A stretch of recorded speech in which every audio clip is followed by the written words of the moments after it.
நீங்கள் பார்த்துக் கொண்டிருப்பது உங்கள் விஜய்.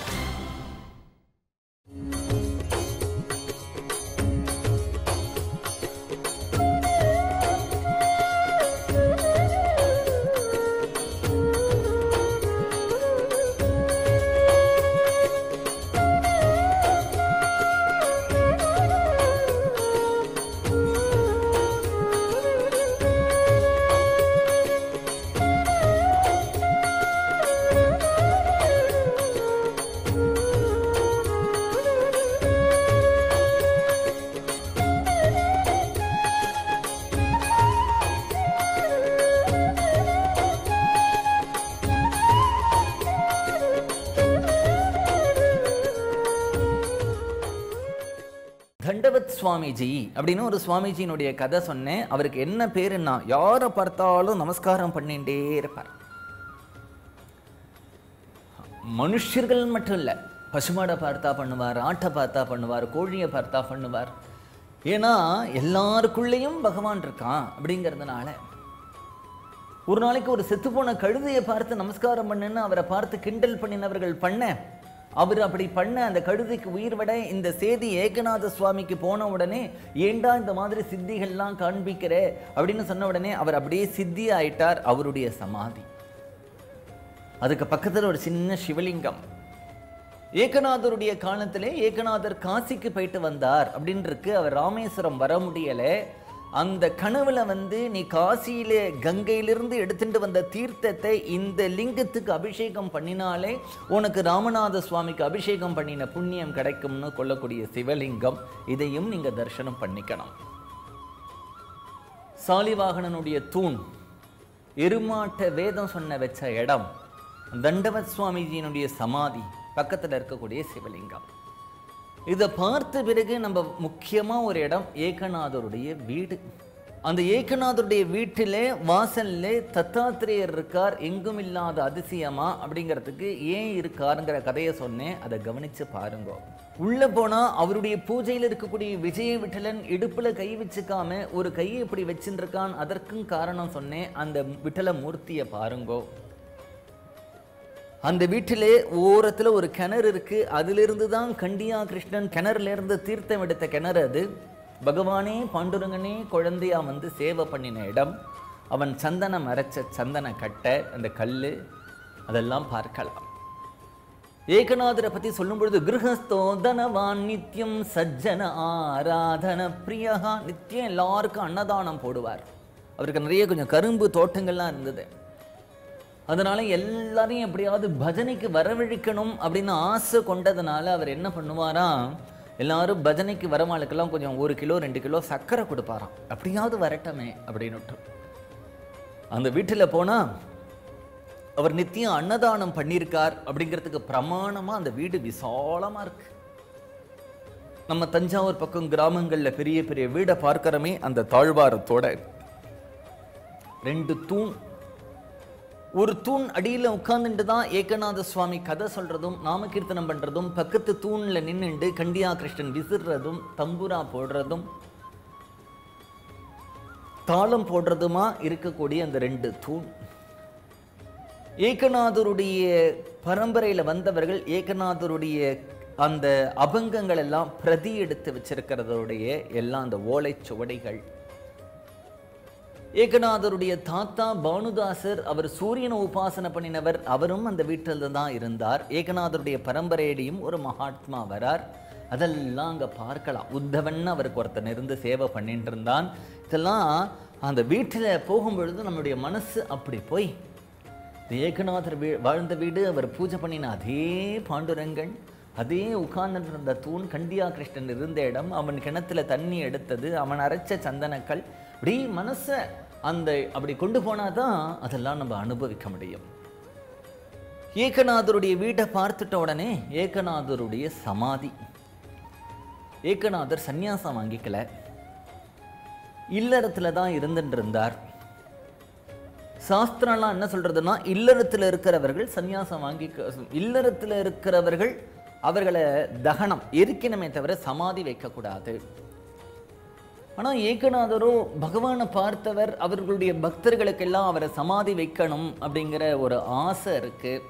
ஏகநாதருடைய வாழ்க்கையிலேயே சஷ்டி அப்படிங்கிறது ரொம்ப முக்கியமானது. என்ன அப்படின்னா, ஏகநாதருடைய அவர் குருவை பார்த்தது, அவர் பிறந்தது, அவர் சித்தியானது, அவருக்கு பகவத் தரிசனம் ஏற்பட்டது எல்லாமே சஷ்டியில் வரும். அதனால ஏகநாதருடைய சம்பிரதாயத்தில் சஷ்டிங்கிற திதி ரொம்ப முக்கியமானது. ஏகநாதரே மூல நட்சத்திரத்தில் பிறந்தார். என்ன ஆகும்னா, சாதாரணமாக சொல்லுவா, ஆண் மூலம் அரசாளும் அப்படின்வா, பெண் மூலம் நிர்மூலம் அப்படின்னு சொல்லுவா. ஏகநாதரே இதை விளையாட்ட ஒரு அபங்கத்தில் சொல்கிறார், நான் மூல நட்சத்திரத்தில் பிறந்தேன்னு எங்கள் அம்மா அப்பாலாம் ரொம்ப பயந்தா. ஆனால் நான் மூலத்திலேருந்து ஏன் பிறந்தேன்னா, எந்த ஒரு ஜெகத்துடைய சிருஷ்டி ஸ்திதி காரணத்துக்கு யார் மூலமாக இருக்காரோ அவர்கிட்டேருந்து நான் பிறந்திருக்கேன். அந்த மூலத்திலேயே திரும்பி போக போகிறேன். அதனால நான் மூல நட்சத்திரத்தில் பிறந்தேன்னு சொல்கிறார். ஆண் மூலம் அரசாளுங்கிறது உண்மை இல்லை. அது என்னென்னா, ஆணி மூலம் அரசாளும். ஆணி மாதத்தில் மூல நட்சத்திரத்தில் யாராவது பிறந்தா அவளுக்கு ராஜயோகம் சித்திக்கும். நல்ல பெரிய ஒரு ராஜா மாதிரி வாழலாம். பெண் மூலம் நிர்மூலம் இல்லை, பின் மூலம். மூலத்திலேயே முதல் பாதம், ரெண்டாவது பாதம், மூணாவது பாதம் இருக்கு இல்லையா, பின்னாடி பாதத்தில் வந்துட்டானால் அவன் நிர்மூலம் அப்படிங்கிறது தான் அது. அது திரிஞ்சு ஆண் மூலம் பெண் மூலம்னு ஆயிடுத்து. இப்போ அதுக்குள்ளே நம்ம போக வேண்டாம். அவர் ஏகநாதர் அப்படி சொன்னதுனால அந்த விஷயத்தை இப்போ ஞாபகம் வந்தது சொன்னேன்னா, ஏகநாதருடைய அந்த வீட்டை பார்த்துட்டு வந்துட்டோமானால், ஏகநாதருடைய சமாதி, ஏகநாதரை கிரகஸ்தராக இருந்ததுனால அவரை சமாதி வைக்கக்கூடாது. பிரதிஷ்டானபுரத்துலேயும் நிறையா சாஸ்திரம் படித்த வித்வான்கள் இருந்ததுனால இப்போ என்ன ஆச்சு அப்படின்னா, ஏகநாதர் தன்னுடைய மனைவியோட அந்த கோதாவரியில் இறங்குறார். ஜலசமாதி, ஸ்ரீவல்லபர் ஜலசமாதி. அதே மாதிரி ஏகநாதர் தன்னுடைய மனைவியோட ஜலசமாதி ஆகிறார். அப்பதான் அந்த அபங்கம் தியான ஜனார்தன ரூப ஜனா. அதுதான் எனக்கு ரொம்ப ஆச்சரியமாக இருக்கும். ஒருத்தர் எனக்கு எல்லாம் குருன்னு ஆரம்பத்தில் வருவான், அப்புறம் அவளுக்கு பகவானுடைய தரிசனம் ஆகிடும், அவளே குருவாயிடுவான், அப்புறம் தெய்வம் ஆகிடுவான். ஆனால் ஆரம்பிக்கும் பொழுதே குரு ஏக ஜனார்தன அப்படின்னார்.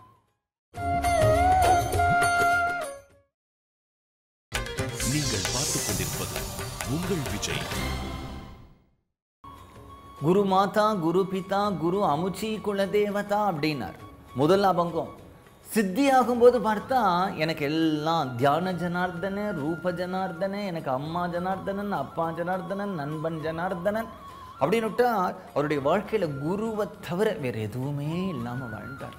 அப்படி ஒரு வாழ்க்கை. ஜலத்தில் இறங்கின பிறகு அவர் எந்த இடத்துல இறங்கினாரோ அந்த இடத்துலேருந்து ஒரு அரசனுடைய சின்ன இலை வந்தது. அவருடைய மனைவி சித்தியான இடத்துலேருந்து ஒரு துளசி வந்தது. அது ரெண்டும் எந்த இடத்துல ஒதுங்கித்தோ அந்த இடத்துல அவருடைய சாநித்தியம் இருக்கிறதா சமாதி கட்டியிருக்கா. இந்த ஏகநாத சஷ்டிலாம் சொல்கிறேனே, 6 சஷ்டி அவருடைய வாழ்க்கையில் முக்கியம்னு. அவர் சித்தியான அந்த சஷ்டி அன்னைக்கெல்லாம் அந்த பிரதிஷ்டானபுரம்னு சொல்லக்கூடிய அந்த பைட்டனில் 5 லட்சம் பேர் 10 லட்சம் பேர் வருவா நாமகீர்த்தனம் பண்ணிட்டு. அப்படி ஒரு வைபவமாக நடக்கும். அப்பேற்பட்ட ஏகநாதர் இந்த பூலோகத்தில் தன்னுடைய அவதாரத்தை முடிச்சுண்டு ஜலசமாதி அப்படின்னு சொல்லக்கூடிய அந்த கோதாவரி நதியிலே அப்படியே இறங்குறார். அவருடைய சமாதி அழகான சமாதி. அப்போ எல்லா ஜனங்களும் கூட அவருடைய சமாதி வைபவத்தை பார்க்கறதுக்காக நிற்கிறார். கடைசியாக அவர் அந்த சமாதியில் இருக்கும் பொழுது அழகான ஒரு கீர்த்தனை பாடிண்டே அந்த சமாதியில் அவர் இறங்குறார். ஜனார்தனே ரூப ஜனார்தனே நாம ஜனார்தனே ரூப ஜனார்தனே நாம ஜனார்தனே ரூப ஜனார்தனே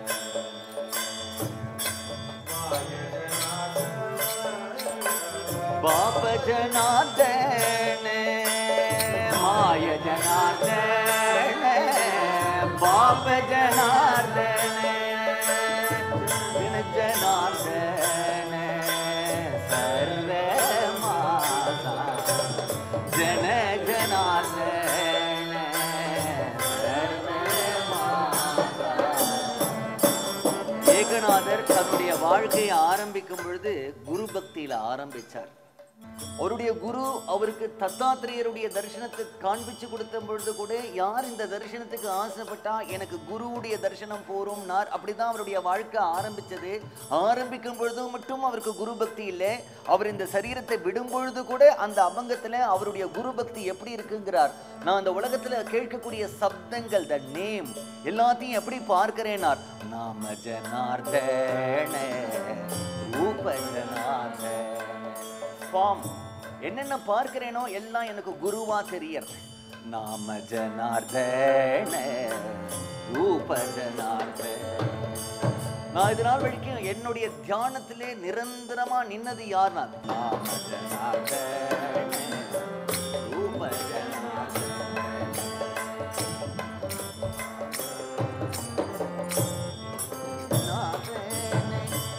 என்னுடைய அம்மா ஜனார்தன சுவாமி, என்னுடைய அப்பா ஜனார்தன சுவாமி.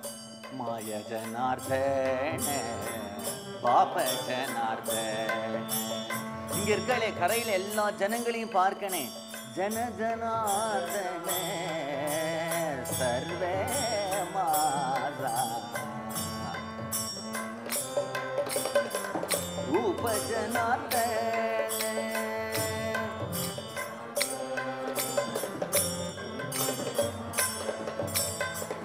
जनार्दना चाहिएगा, जनार्दना देगा, जनार्दना चाहिएगा, जनार्दना देगा.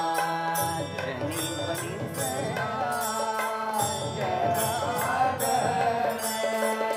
जनी बनी